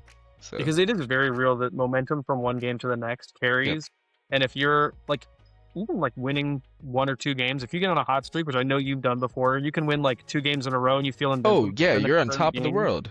Yeah. yeah. And then that third game, you're like letting stuff go that you shouldn't. Does Yep. that happen to you ever? Oh You're yeah. like, I've taken draws when I shouldn't have. Like I remember at Land Go, I was like 2-0 going into round 3, and we decided to draw and go get lunch when it was too early in the day. Should have never agreed to the draw because that did end up coming back to bite me. But hey, it is what it is. You should play all of your games. yeah, play them out. Play them out. Play them and, out. Play them out. And avoid weird political scenarios that people try Lunch and put isn't you that in. deep. Lunch isn't that deep, especially if you're first seat. Play that game. All right, well, let's talk about your deck list now. Like, Yeah, I want to man. get through and talk about the things that you like to do, because we just talked about the games, but we didn't really get into Yeah. how you were trying to win and how your deck actually functions. We don't have to go through a whole TNT, but I want you to talk about your experience with the list, Yeah, how you adopted it, and then how you like to approach building this deck and iterating on it. Those are the things I want to chat through. this deck is awesome, and I've taken it through so many changes throughout like the different metas and stuff. And Jordan and I both kind of just reached the point where we're like, okay, let's see where we went wrong. You know, Avatar came out, Edge of Eternities came out, lots of new sets happened. We're like, let's just take this back to where we were just crushing those tournaments when we were like on that hot streak. I remember that. So, I remember that 3-month period where I was like, yeah, Tree we were Farm just cannot like be winning stopped. everything. Yeah. So we ended up just like rolling the deck back a little bit. You know, I put a Born Oculus back in, I cut a lot of the high CMC creatures, put more 1-drops in, changed up the interaction package a little bit as well.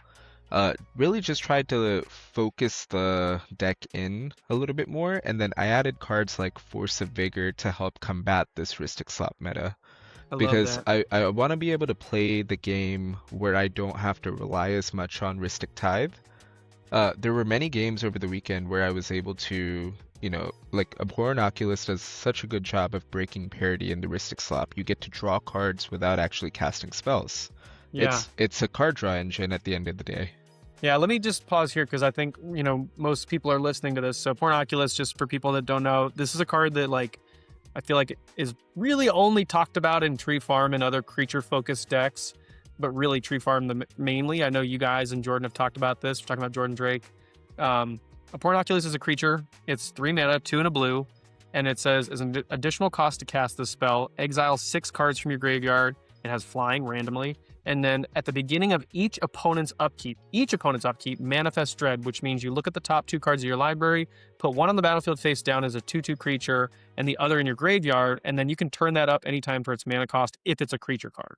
So what you're saying is this thing is basically like the value of having that happen on every upkeep in a deck that is very creature focused is essentially a draw engine. Yep.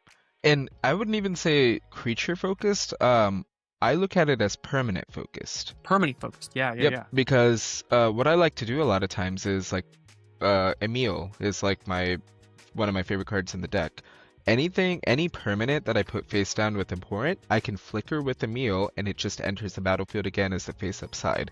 So it's a great way to get like your Gaia's Cradle, your stuff that you really want to resolve that probably wouldn't resolve otherwise, or if you have a cost reducer, all of your like high Fate Tricksters and high CMC things, you get to just blink them into play for 1 generic mana.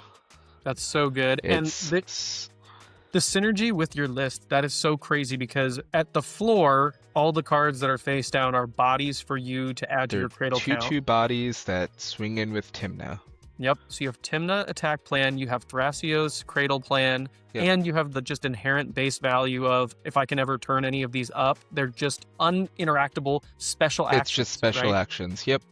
Yeah. And it's really cool because Enduring Vitality is a hell of a card, and even if you have face down lands and such, suddenly all of your things are now mana dorks.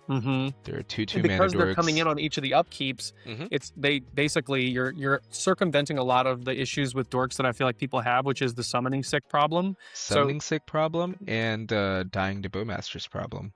Yeah, they're all 2/2s. Oh my god. 2/2s. Yep. So the other thing that I love about this card is who's not letting this resolve that doesn't know your deck intimately? Well, that's the thing, right? Like, I'm never casting this thing. Okay. I want to tutor it into play. Like Put it I into want play. to turn 1 Thrasios into a turn 2 Neoform. Goodbye Yep. Thrasios, hello Abhorrent. And then Yeah. we're on the Tymna plan now. And the funny thing is, man, like I'm not as familiar with this list as other people maybe that play you a lot.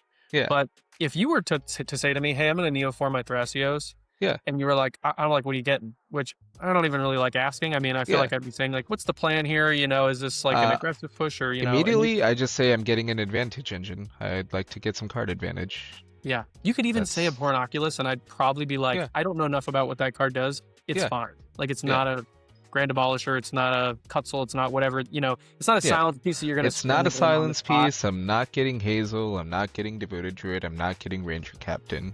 Yeah, so it's fine. So it's fine. Yeah, Yeah. so let it resolve. It's Dude. just a 6/6 flyer Yeah, with yeah. the Just 1/1 counter. relax and let it resolve. Yeah. Yeah, it's fine. Um, I was like, well, insane. no, but usually when somebody asks me what I'm getting is I say, well, show me a piece of interaction and we can talk about it. Qualify it. Yep. Yeah, you know, we're not gonna get free information here. We all play this format enough. Mm-hmm. But yeah, Abhorrent So, Oculus, pretty good card. Yeah, so I ended up like, taking out formidable speakers, stuff like that. Just oh kind of really? yeah. So it's just on like Oppo Sisse is freaking insane right now. Oh my God, Really? Shang-Chi. I haven't played against this Shang-Chi space since. is a stupid fucking magic card. Sisse's turn 3 push from like a non-existent board state is insane right now. Really? Yeah, Swaney will tell you if you get a chance to talk to him. Crazy, crazy games on Shang-Chi. Yeah. I lost to Oh, a Rog Thras the weekend Shang-Chi was released. yep, I talked about it on the Ian podcast, but dude, like we were holding up a snapback, me and a wrong side player were holding up a snapback for a Cutzel before we were going into this 5-color turbo turn. yeah, And that allowed Rog Thras to just cook us with Shang-Chi yeah, because he copied, he spring hard into go to Dajmal Cub. yep. And then he was just able to do it infinitely because all of them came in with haste. And we were like, oh, we're fine. No, we're dead. You No, know? we're dead. We're dead. Yeah. So But yeah, yeah, I'm hunting for Shang-Chi right now. yeah, it's wonderful. But yeah, I mean, the Jordan and I are only if like a few cards different. I think he's playing the vampire guy. I'm playing opposition agent. He's playing Charismatic, what the heck's that? charismatic. Conqueror. Yeah, which is gas. When there's like fucking 3 smothering tithes in play, you're making 3 True. bodies or it's tapped, right? So it's Yeah. gas for sure. But nah, I think I just prefer because like the way I look at opposition agent is it's a 3-mana Gaia's Cradle. It's a 3-mana way to slow the game down where I get that extra turn, where I get that extra untap. And with this deck, you really need to survive to turn 4 before you can comfortably push. Like Mhm. having, 7 to 10 to 14 cards in hand in the TNT list it's not scary, I promise. Yeah. I mean, I agree. Like Yeah. I'm way more scared of the blue farm player with 4 mana and 6 cards in their hand than the TNT player with a not as developed board I state think and 7 cards. That's also because you've played this format for a long time. A lot of people, like the most common deflection technique that players like, Grant and, well, Grant plays something similar, but, Andy and Kevin and all the like good pilots, the biggest thing that they do to take advantage of newer players, I think, is pointing at board states. Everyone always overassesses board states, never the Mhm. cards that are in hand. What they don't realize is that if there's 5 cards in hand and like 2 open mana, really that's representing like 6 to 10 mana available for that Mhm. player. Yep. And that's just something that comes with time, but like that this deck gets overassessed a lot. Like people will point at the board state and say, well, look at your board state, and they And don't it's because realize they don't that have to anticipate, they can just conceptualize with what's on the board. like what's right? gonna happen. So a lot of times like when I'm playing this, I have to, talk them off a ledge like, hey, what are you afraid is gonna happen with my board state? Like what do you think I'm going to do? How can I ease your fears to show you that I'm not going for a push? Like this is what's happening, this is how my deck wins. Yeah. Yeah, I feel like I play therapist when I play this deck, I swear to God.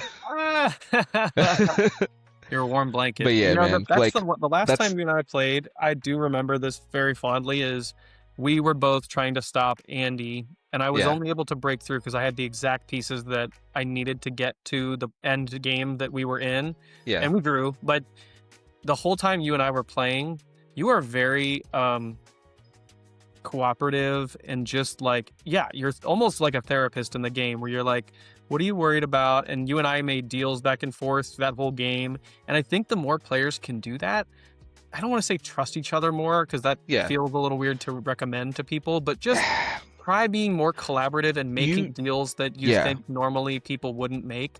Yep. Like, people will say yes to certain things.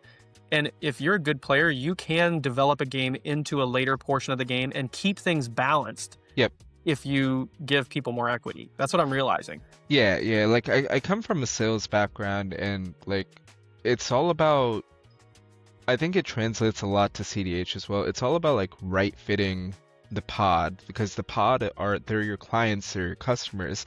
So you have to ask those qualifying questions to kind of figure out like what their needs are and what you can do to help them achieve whatever it is they're trying to achieve. I know the end goal is to win the game, but it's also to not lose the game as well and see another turn, right? So that's such an interesting thought. So yeah, you're kind of saying in sales, you're trying to get a deal, and in PDH, you're trying to win a game. Yep. But you want to make them the mutually opposing beneficial. party, Yeah. yes. Yeah. You want to have value be exchanged in every interaction, right? Yep. I want to keep playing Magic. I don't want to just lose to the person here because someone took a bad deal, right? So if I can mediate something better, I'll try to do just that.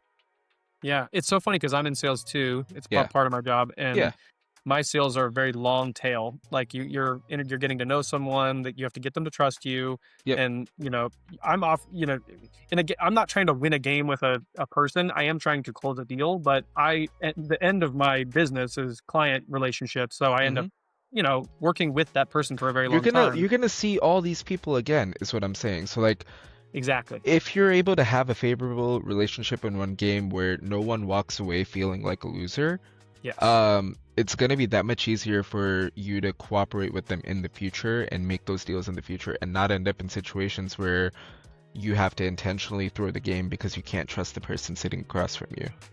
And if you go into games with that mentality, I'm 100% with you. Yeah. There's two things that happen. Selfishly, you're going to win more games over a longer period of time because you're not taking something away from players. They don't leave games feeling like you've taken something, you got them. You got with them. You just played a superior game and everybody had a good time. And then two is the not selfish play, which is you're making sure everybody still has a good time, even though they didn't necessarily win the tournament, which is good for the format overall, because then those people recommend more people to come play and everybody has a good time, right? And that's what you and I both, like, we're both TOs. That's what we want to do, is grow the scene. Like, I don't want people to get their feelings hurt. This is supposed to be like a no holds barred type environment, no one should be getting salty or anything like that. I want everyone to walk away from the table either having learned something or have had a good time. I want them to come back and strive to get better and just fucking jam, right? Because then that raises all player levels, and then that also makes you have to become a better player, which that's the big thing I realize is like, okay, if choose this as my hobby that I'm going to spend a majority of my non-work and family time doing, I want this to be an excellent experience for myself.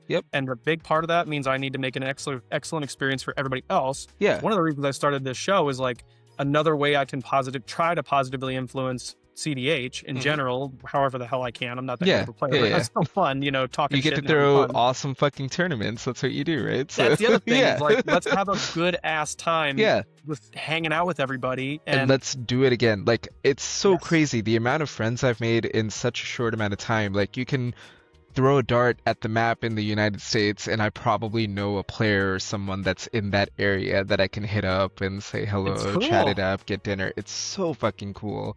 And we're all here just slinging cardboard, having a good time. So the more people we can enfranchise into this format, the faster this format grows, and the more fun we'll have. The more fun we have. Yeah. All right. Well, let's get back to the list here. Let's talk a little bit more about it. Yeah. Let's carry on. I mean, I thought that was a good place to pause and just talk, because I totally could not agree with you more, and I think that needs to be talked more, talked about more, right? But yeah, okay. Anything else you want to call out about the list? No, there's really not much else to say in this. It just does the thing. It's very good at pivoting. I think the other deck that will be somewhat like comparable to this is Sisay. Mm. With Tree Farm, it's like I think the reason I like this so much is every decision you make matters. What you're keeping in your hand, what land you're fetching for, what you go tutor, whether it's a Gaia's Cradle with your Imperial Seal or if it's something else, like every decision matters. And it's like so many branching paths. It can be so overwhelming for players, and it just tickles my brain. I don't know what it is. It just tickles my brain because it's like a puzzle that I have to solve every single time I sit down. It's not a linear deck at all. It's very difficult to play. I do not recommend this to new players. It's Yeah. very, very rewarding when you get to put things together, though. How do you? So okay, let me ask you this before we move on. Yeah. Because I wanted to cover this. I struggle with nowadays. I like see a deck like this and I go, so cool.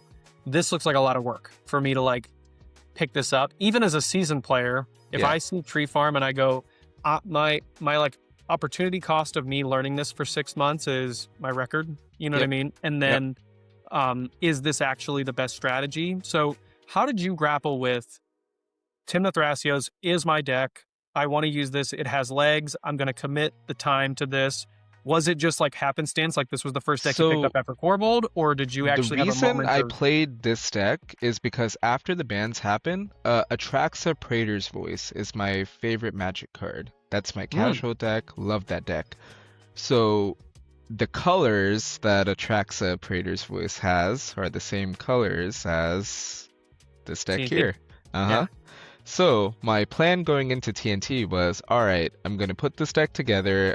Everyone's like post-ban, TNT's the best deck, TNT's the best deck. So I did a bunch of research with the European lists and stuff like that, and then put together an amalgamation of my own. But mine was focused around Emil Derevi combos because my friend that got me into playing CDH overall, CDH, we were playing high power casual bracket 4 essentially. He would cook us with Derevi over and over and over and over again. I fucking hate that deck so much, but it's so cool when you get to do the Derevi Blink thing, and I really wanted to do that. So that's why I picked TNT. I was like, all right, worst case scenario, I have all these cards. If I end up hating it, I'll play Atraxa Grand Unifier. Right. Oh yeah. So that's how I started on this, and then I just fell in love. And then I was like, okay, Rogthras is really cool. They're doing like a Breeze Caller things. Dogthras is also doing the same thing. I want to do that, but I want to do it with TNT. I want black tutors, but also be able to do the Rogthras plan while doing Emil Derevi stuff. So me and my friend Brent, we were just basically cooking this up. And it just so happens that Jordan was also making this deck at the exact same time. I didn't know who Jordan Drake was at this point because I remember you actually asked me at the Eldritch Bastion event. You were like, "Hey, are you playing like the Jordan deck?" And I was like, "I don't know who that is." I remember that. You're like, who? I was like, And Jordan then Drake, you know what? Yeah. yeah, and then had a phenomenal event there. I was playing like Elspeth or something in the list at that time, and yeah. Yeah, that event was awesome. And then turns out like Jordan also ended up topping his local event the same day I did. And then that's how I discovered like the TNT Discord. And Sebastian was like, he's like the mod of the TNT Discord. He goes, "Hey, we were trying to get a hold of you." I was like, "Oh, I had no idea Discord communities were really like a thing like this because I was just in the Corville Discord or whatever." And Yeah. ever since then, I just fell in love with the deck. It's been freaking awesome. So Cool, man. I mean, just yeah. to, be a fan of yours for a minute, there's your TNT list right there. Oh, yeah? Got your list of my collection right there. It's probably 6 months old at this point, Oh, but you know what I man. mean? Well, if I it's got 6 months old, it's probably this list because I reverted back. So yeah, cool. Then you know what? I didn't yeah, do anything, and it's there. Sweet. that's awesome. Thank you. But Yeah, yeah, so man. that's how I landed here. And then I had a bunch of the Corvold pieces sitting around, so I put together Rockside just because I was trying to branch out, try different things. Mhm. Rockside was cool. I'm not Dexter. I'm not gonna pretend to be Dexter. That man is just Rain Man. He's just Rain Man, right? You're talking So, about the well, Highlander 1 champ? Yeah, yeah, uh-huh. savage. Dexter, you're my goat. Yeah, absolute But yeah, killer. Roxai just wasn't my jam. I don't know, Yeah. didn't like it. So most of the cards then translated over to Ragishai. Like Hmm. Roxai and Ragishai were only like 20, 30 cards different, I think. Let's talk about Rog Ishai, man. And Yeah, then, by the way, I'm going to Ragishai. pause real quick. Can you put the mic a little closer to your mouth? I Yeah. just want to make sure. I'll be able to cover it, but I just want to make sure I can hear you. Yep. Okay, cool. So let's talk about Raw. Since we mentioned it, let's go over to the boogeyman in the format right now. I think it's between this, Kinnan, and I guess Sisse. You're telling me Sisse now is busted beyond all belief, but Oh okay. my God. Swaney is, I know Swaney is Swaney, but like, holy shit. Shang-Chi Yeah. is stupid. Yeah, Ragishai. King T'Challa. Really good card. Okay. In the side event, the redemption event we played, the Sisse player dropped a King T'Challa. Kinnan cloned it. I cloned it. Each of us drew 10 cards in one turn cycle. One turn cycle? One turn cycle. Dude. Card is insane. It triggers off of your own draws. Oh It's my not very God. masterminds. It triggers on your own draws. The reason I think this is going to be really good in Ragishai is in Ragishai, a lot of times you find yourself just having a lot of mana and nothing really to do with it. Mhm. This guy is a pretty decent mana or a card draw engine, and if you actually flip him over to the other side, he's a Tymna at home. Flash, double strike. He doesn't die to Molten Disaster because all damage gets prevented to him. He also has double strike, and he does the Tymna thing. Whenever he does damage, you draw 2 cards. And he has double does it trigger twice? Yep. Because you're hitting twice? Yep. That's disgusting. Uh-huh. So worst case is you're getting a kind of subpar Tymna for 6 mana, but That can't it's die. basically indestructible. They have to swords it, right? So What the hell? yeah, card is kind of nuts. And even if you start with the front side, you can flip it over to the back side whenever. Like if you feel like if it's a low resource game, you get to just flip this to the other side, and then you still have a card draw engine that's independent of other people's game actions.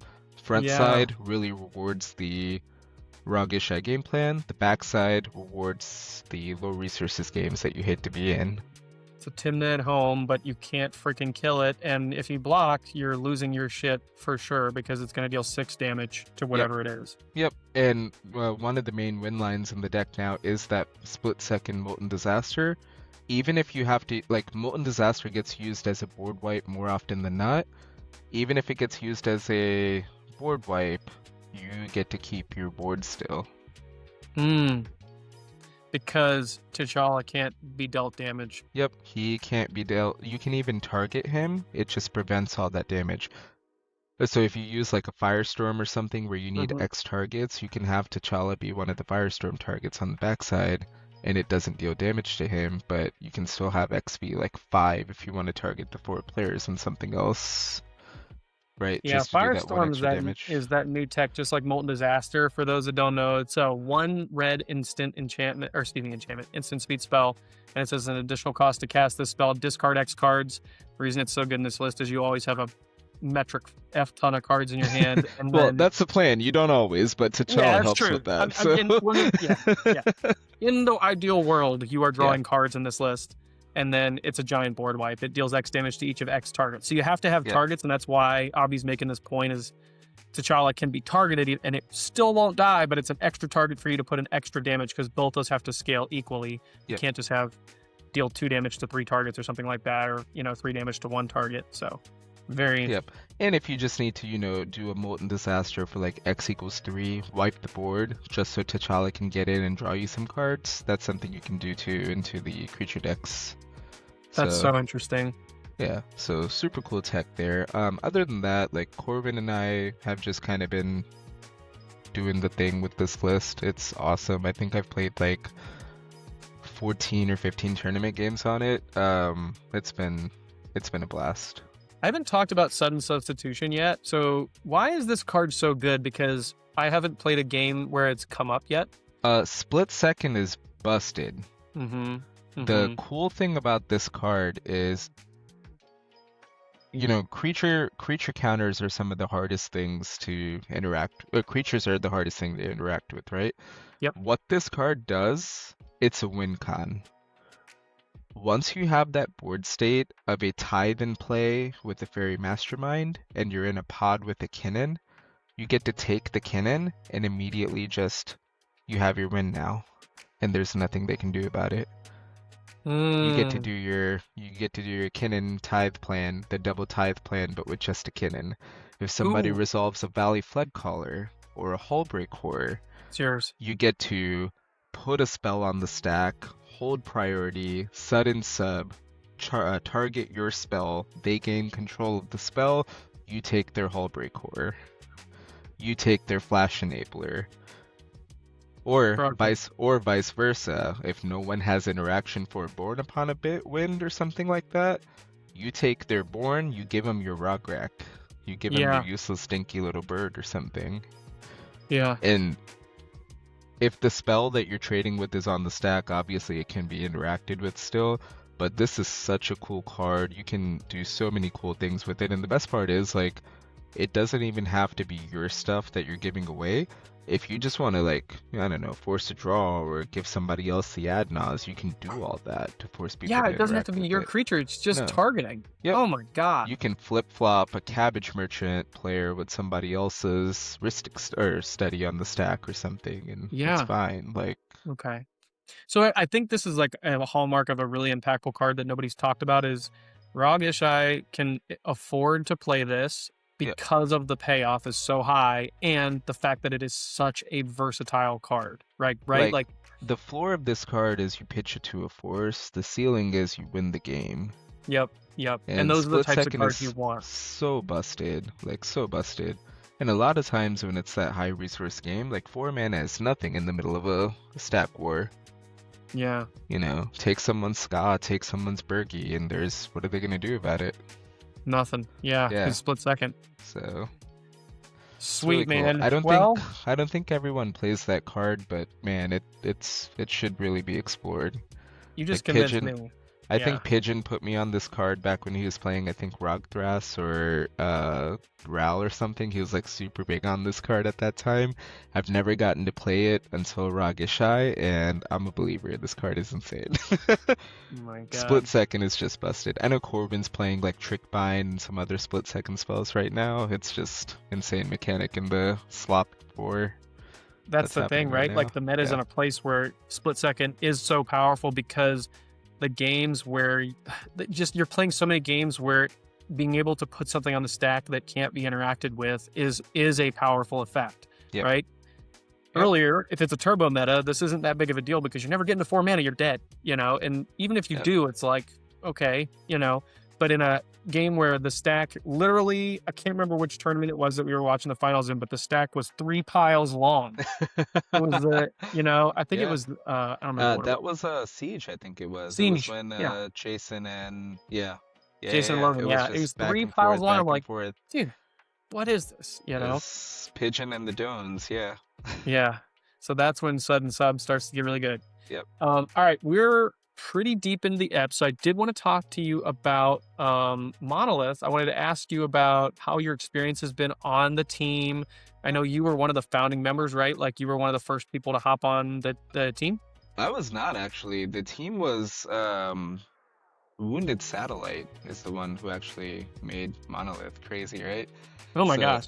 Yeah. Like after all the stuff happened, the owner of the team was basically like, Jordan was second in command at that point. He was co-captain, vice captain, whatever. Jordan was allowed to rebuild the team in his image, like how he wanted it to be. So I believe it was like Zeke, Eric were the ones that were added to the team right before me. Yeah. And then I had played with Zeke at Siege. We had a really fun game, and we recognized each other after I got added into the server. He's like, "Oh, dude, yes, I knew I liked you." So that You're was the really guy. cool. Yeah, I think I was like the 8th or 9th person to be added on. So Corbin, Tim, J-Dog Smalls, Zeke, Eric, I believe, were all on the team before I was, and then I Got think it. Jay Wood and I were added in around the same time. And that was a how long have you been on the team? Has it been like a year or? Oh man, I don't even think it's been a year yet. Okay. Like it just exploded. So the stuff with the, organizing with the TOs and the sponsors and stuff like that, Yeah. that was supposed to be like a 5-year plan. Oh wow. Yeah. So the fact that like it was received so well by the community is freaking awesome. I'm so glad that we got to pioneer essentially teams. Like Zen was always around, right? Oh, Yeah. Kevin was one of the founding members of Monolith. Oh really? Yeah. So it was like Kevin, Pigeon, Wounded, like those guys.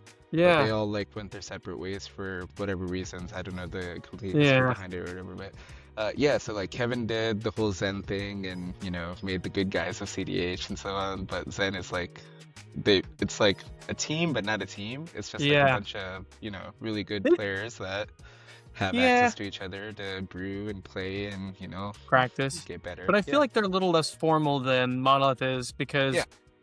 I think the team Yeah. was formed at a time where CDH was a little more of a grassroots, yeah, organic kind of format. And Yeah. so they never were, it's just a different time. Right. And I remember Zen always being around. Like Yeah. Ian Lowe was a member of Zen, like, and so is Kirkland, by the way, like those Yeah. guys. So yeah. I'd play Kirk, against them and I'd be Isaac, like, Andy, Swaney was over there. Mhm. Stacko, all those guys. Like just Yeah. really good players that have really good like impacts on the community for the most part. Like a lot of the homies are on Zen, and I love that. Yeah. So it's yeah, really it's funny, cool. man. And then it's funny, you have you guys, Monolith, which is very pointy, and then you have Pinnacle, so there's another Yeah. pointy team coming Uh-huh. in, you know? I'm waiting for Apex, Team Apex, Apex was- whenever you're here. Apex. But Chuds is another one that's coming up, or I don't know if this is just funny people being silly or whatever, you know it's what I a mean? bit of both. So Grant is one of the co-captains of Team Chuds. Chuds on bottom. Love Grant. Okay. Yeah. So they like he believes that there's not enough characters in the CDH community. So Okay. Grant's whole mission statement for CDH is to be that character. He has 2 different top deck profiles. He always changes his names on there. If you click on his bio on Discord, his bio is a play on my bio. Oh my god, dude. He's This so man. funny. That's awesome. Yeah, so that's Team Cheds. No, they're all really good players, though. I will say, like Grant's awesome. Pinnacle is just putting up results as well. Zen's doing great. I'm just glad that Monolith was able to, be the members of the community and spearhead this and drive people into organizing, essentially. Organizing. Because once people organize like this, this is going to draw more attention. You get more people enfranchised into it. You turn it into like an esports league, basically. Yeah, I love that. Yeah. Yeah. So we It's get to- cool. I think teams are awesome. It's how do you experience playing against your teammates in tournaments? And we just went through Bastion where you unfortunately got beat by 2 of your teammates, I don't want to fucking lose to those guys. Yeah. Because if I lose to them, I feel like I shit the bed. I don't want to Yeah. lose to my friends, dude. I want to be the one that gets to shit talk them. Like, yeah, bitch, I beat you. But Do you feel like, and this is, I don't want to slander the conversation because I think Monolith is awesome. I'm a TO. I'm in Yeah. there. I practice with you guys sometimes on Wednesdays, and I know, like, I've heard Jordan say, in meetings and things like, guys, Yeah. this is if anything like around collusory conversations comes up, it is absolutely not allowed. You will be removed. Like, there's very, very strict Yeah. rules around it. Yeah. But as you see other teams forming, how do you see the format addressing that inevitable problem? Because I do think it's going to be an issue where, bad actors, and if more money comes into the format, I Sure. can see teams like vying to put people in positions of power to get, more cash. So how do you guys see that The being easiest way addressed? to combat that is train the judges to where they're similar to the judges in Europe.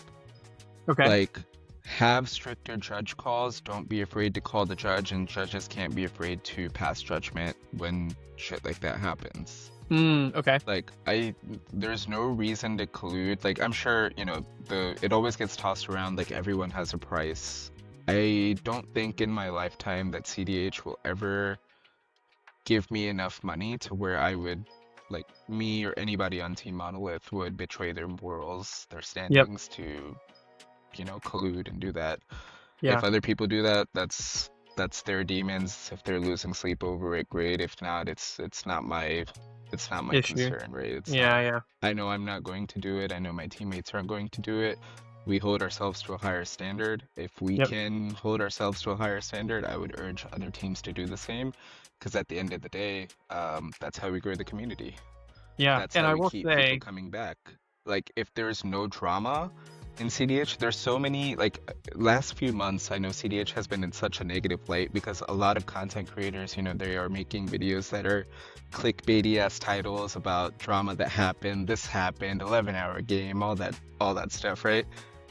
Just be good people and we will grow this community and be the best moneymaker for Wizards that we can be. So yeah, 100%. And Yeah. I think, it's so funny. Let's talk about the clickbaity guys.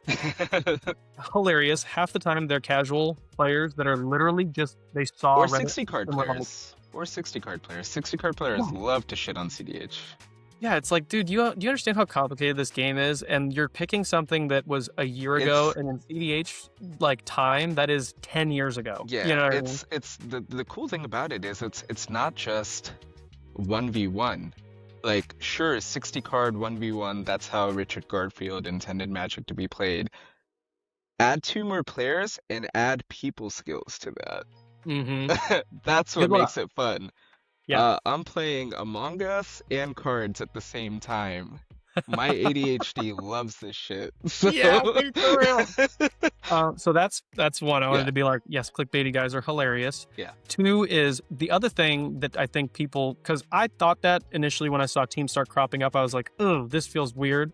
But you got to remember, most of CDH has been locals with groups of friends coming to tournaments. So what stops three guys that are all decent CDH players from just doing this without a team moniker over top of them, which basically paints a target on your back anyways? People do this You know what I in mean? 60 card all the time. Like, people will travel in a car of 5 guys and just basically try to spike the events and then split the pricing at the end of the day. Yeah. It happens. It happens. We frown upon that just as much as we would if that were to happen in CDH as well. Yeah, Like, 100%, sure. man. Yeah. And that's my point that I wanted to make is I thought about this for like a couple months and I was like, oh, cool, I'm gonna have Abhi on. I want to talk about teams, and I did want to bring this up because I do think that it's just not a controllable thing, and the onus is on teams to be very upfront and honest, which you guys are, about your policies about that stuff, which is no tolerance, and then judges to be educated. Like, okay, we have teams in this tournament. If I hear any calls and a player comes to me and says this, I'm going to address it, and we're going to have a structure around that is the best way to deal with it. There's going to be bad actors no matter what. And it's on us, like, people that are the face of the community, it's on us to not be the bad actors and just hold ourselves to a higher standard. That's all it is at the end of the day. Yeah, man. So, well, I'm super excited to see Monolith is crushing it. And I've played against damn near the entire team in one game or the next, and I can tell everybody they're all just killers. So it is what it is. They're not just me. gonna. I'm washed. I'm on I'm a cold streak. TNT bad deck. I'm watching you, man. That means you're gonna go fucking through the roof in the I next hope 2 so, months. bro. One day. It's just not my year. So we'll try again next year. Well, Abhi, thank you so much for coming on, man. This has been super fun. I feel like we touched on so many things. Yes. Awesome. I want to give you the stage here. What do you want to shout? Anything out? Do you want to, mention anything you're working on or doing in the community or just in general? Yeah, we're just growing the Cincinnati CDH scene. So if you guys live around Cincinnati, just join the Cincinnati Discord server. I'll have Sean link it in the bottom. It's called The Heart of It All because the old Ohio license plates, baby. Yeah. So come jam games with us. We're trying to do like a bi-weekly, just $10 entry, and we donate most of it back in pricing anyway. So yeah, come play with us. I've driven a couple times down there for like the smaller stuff. I freaking love coming down there and seeing you guys. Excellent players. If it wasn't 4 hours, I would come way more often, but I still try and make it out as much as I can. I know. It sucks. Yeah. It's so far. But yeah, shout out Team Monolith. Love the sponsors. Thank you guys. And thank you, Sean. Highlander 3. I can't wait. Let's wait. go. All right. Thanks, Abhi. See ya. Absolutely. Have a good one.